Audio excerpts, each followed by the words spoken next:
اعوذ باللہ من الشیطان الرجیم بسم اللہ الرحمن الرحیم سبحان الذی اسری بعبده لیلا من المسجد الحرام الى المسجد الاقصى صدق اللہ العظیم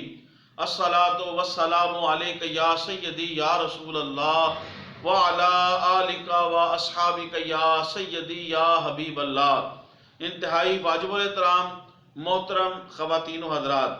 آج آقا کریم تاجدار کائنات صلی اللہ علیہ وآلہ وسلم کے معجزہ معراج شریف پہ میں اپنے محترم خواتین و حضرات کے سامنے قرآن و حدیث کی روشنی میں ایک بات عرض کرنے کی سعادت حاصل کروں گا۔ انشاءاللہ العزیز معجزہ معراج کو بھی نجمن تھوڑا تھوڑا کر کے قرآن و حدیث کی روشنی میں آپ کے سامنے بیان کروں گا۔ واجب الاحترام، اللہ تبارک و تعالیٰ نے قرآن مجید 15ویں سپارے کی جو پہلی لائن مبارک ہے، پہلی آیا مبارکہ ہے، اس کے اندر ارشاد فرمایا، جس کا مفہوم سماعت فرمائیں: پاک ہے وہ ذات جو رات کے تھوڑے سے حصے میں، انتہائی قلیل حصے میں اپنے بندہ خاص کو، اپنے عبد خاص کو لے گیا مسجد حرام سے مسجد اقصی۔ محترم خواتین و حضرات، آج اس بات پہ میں آپ کے سامنے ایک بات عرض کروں گا قرآن و حدیث کی روشنی میں کہ آقا کریم علیہ السلام کو اللہ تبارک و تعالیٰ نے معجزہ معراج عطا کیا۔ واجب الاحترام یاد رکھیے، یہ معجزہ معراج عالم رؤیا میں نہیں، عالم خواب میں نہیں، نیند میں نہیں، بلکہ اللہ تبارک و تعالیٰ نے آقا کریم علیہ السلام کو عالم بیداری کے اندر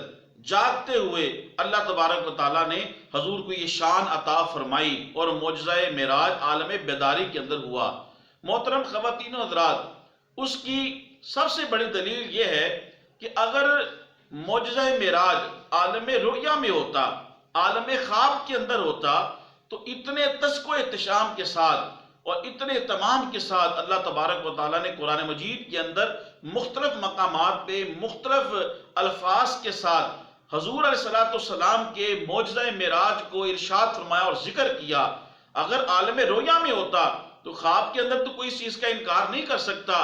کہ کوئی بندہ خواب کے اندر یہ دیکھے کہ میں ایک جگہ پہ ہوں اور میں نے تھوڑے سے وقت کے اندر کئی سو یا کئی ہزار کلومیٹر کا سفر طے کر لیا اور پھر وہاں پہ بہت سارے معاملات کیے، کچھ سیریمنی اور تقریبات میں شرکت کی اور پھر واپس آیا۔ جب وہ اٹھتا ہے تو کیا دیکھتا ہے کہ وہ اپنے بیڈ کے اوپر ہے، وہ اپنے پلنگ کے اوپر ہے، اپنے بستر کے اوپر ہے۔ تو اس میں تو کوئی ایسی بات نہیں کہ اتنے تسک و احتشام اور اہتمام کی ضرورت پڑے۔ تو واجب الاحترام اللہ تبارک و تعالیٰ کا قرآن مجید کے اندر مختلف مقامات پہ حضور کے معجزہ معراج کو مختلف الفاظ اور مختلف مقامات کے اوپر بڑے اہتمام کے ساتھ بیان کرنا اس بات کی بین دلیل ہے کہ یہ معجزہ معراج شریف عالم رویا، عالم خواب کے اندر نیند میں نہیں ہوا، بلکہ بحمد اللہ تعالیٰ و برسول الکریم قرآن و حدیث سے ثابت ہے آقا علیہ السلام کو اللہ پاک نے معجزہ معراج عالم بیداری کے اندر، یہ سیر جو ہے اور یہ جو معجزہ ہے عالم بیداری کے اندر ہوا ہے۔ واجب الاحترام اس کی دوسری وجہ اور دوسری دلیل آپ سماعت فرمائیں۔ اللہ پاک نے قرآن مجید کے اندر حضور کی معراج کو ذکر کرنے سے پہلے فرمایا سبحان۔ تو اس کا معنی یہ ہے کہ اللہ تبارک و تعالی ہر نقص، ہر کمزوری، ہر کجی، ہر عیب سے پاک ہے، یعنی اس کی ذات اس چیز کے اوپر بحمد اللہ تعالی قدرت رکھتی ہے۔ اللہ تبارک و تعالیٰ کی ذات اپنی شان کے مطابق وہ قدرت رکھتی ہے کہ وہ اپنے بندہ خاص کو یعنی آقا کریم علیہ السلام کو رات کے تھوڑے سے حصے میں مسجد حرام سے مسجد اقصی اور پھر لامکاں کی بلندیوں پر لے جانا، جنت و دوزخ کا مشاہدہ کرانا اور پھر آنن فانن واپس آ جانا، رات کی انتہائی تھوڑے سے حصے میں اللہ کی ذات ان اللہ علی کل شیء قدیر، اور لفظ سبحان بھی اس کے اوپر دلالت کرتا ہے کہ اللہ تعالیٰ کی ذات اس کے اوپر قدرت رکھتی ہے، اور ایسا ہی ہوا۔ محترم خواتین و حضرات، آقا کریم علیہ السلام کے معراج کا ذکر کرتے ہوئے اللہ پاک نے فرمایا بے عبد ہی، لفظ عبد کا استعمال فرمایا۔ واجب الاحترام خواتین و حضرات یاد رکھیے، لفظ عبد جو ہے عین بے دال، یہ عربی کلام کے اندر جہاں بھی استعمال ہوا، قرآن حکیم کے اندر اور احادیث مبارک کے اندر جہاں بھی استعمال ہوا، تو لفظ عبد کا معنی خالی صرف روح نہیں لیا گیا بلکہ روح مال جسد یعنی روح اور جسم دونوں مراد لیا گیا ہے۔ تو یہاں پہ بھی اللہ نے فرمایا کہ بندہ کو لے گیا، اپنے بندہ خاص کو بے عبد ہی، اپنے بندہ خاص کو عبد کو لے گیا، یعنی روح مال جسد ہوئی ہے۔ تو واجب الاحترام اللہ تبارک و تعالیٰ نے آقا کریم علیہ السلام کو معجزہ معراج جو ہے عالم بیداری کے اندر کرایا ہے۔ کچھ لوگ جو ہے، کچھ طبقہ جو ہے جو آٹے میں نمک کے برابر ہے، اس سے بھی کم تر ہے، وہ یہ پروپیگنڈا کرتا ہے اور ایک متعصبانہ ان کا ذہن ہے کہ حضور علیہ السلام کو معجزہ معراج جو ہے یہ خواب کے اندر ہوئی ہے، دیکھو نا یہ معاذ اللہ کوئی من گڑت باتیں ہیں، یہ قصے کہانیاں ہیں۔ واجب الاحترام ایسا نہیں ہے، آپ ان لوگوں کا مشاہدہ کریں، یہ میری بات نوٹ کر لیں، ان باتوں کو دیکھیں۔ یہ ٹوپی ڈرامے کرتے ہیں، ٹوپی ڈرامے اس طرح کرتے ہیں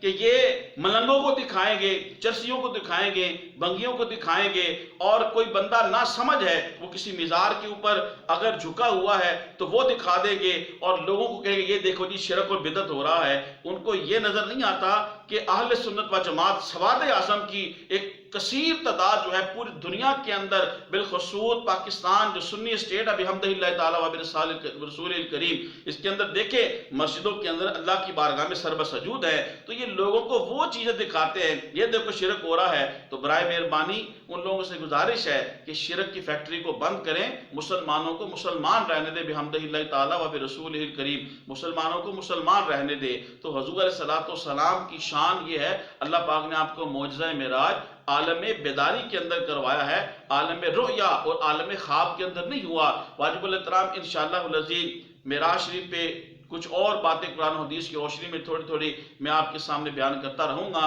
تبلیغ دین کی نیت سے حضور کے محبت کو آگے مزید لوگوں کے دلوں کے اندر جو ہے اس کا فروغ دینے کے لیے میرے اس ویڈیو کو زیادہ سے زیادہ شیئر کریں، یوٹیوب پہ کمنٹس کریں، لائک کریں۔ اللہ پاک آپ کو جزائے خیر دے۔ السلام علیکم ورحمۃ اللہ وبرکاتہ۔